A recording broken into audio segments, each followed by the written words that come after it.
জানো, এখানে আমার সালমান শাহর প্রথম নায়িকা মৌসুমী। আমি আজকে প্রথমবার বলছি মৌসুমী অনেক কিছু বলে আমার ছেলের ছোটবেলার। 29 বছর, দীর্ঘ 29 বছর ধরে এক মা বিশ্বাস চেয়ে আসছেন। কিন্তু আমরা তো পরে আলামত টের পেয়েছি যে তুমি আজিজ কোটি মোহাম্মদ ভক্তের প্রিয় নায়ক সালমান শাহর রহস্যজনক মৃত্যু এখনও ধোঁয়াশায় ঢাকা। বাংলা সিনেমার এই রাজপুত্র চলে যাওয়া মেনে নিতে পারেনি কেউই, বিশেষ করে তার মা নীলা চৌধুরী আজও লড়েছেন সত্য প্রকাশের আশায়।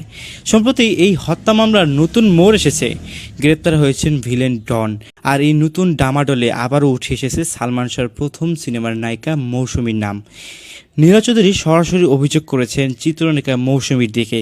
তার প্রশ্ন, সালমান শাহর প্রথম নায়িকা মৌসুমী আমার ছেলের ছোটবেলার বন্ধু, সে অনেক কিছুই বলে, কিন্তু আমার সন্দেহ আছে যে মৌসুমী এই ঘটনার সাথে জড়িত।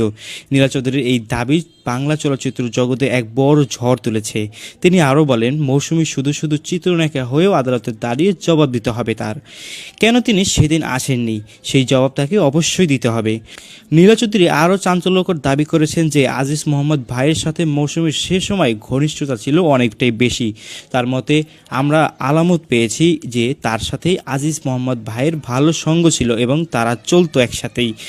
আজিজ রহমানের এই কারণেই হয়তো মৌসুমী আমার ছেলে মারা যাওয়ার পরেও দেখতে আসেনি। যে তুমি আজিজ মোহাম্মদ ভাইয়ের জন্য মৌসুমী কেউই আসে না, কারণ আজিজ মোহাম্মদ ভাইয়ের আন্ডারে ছিল।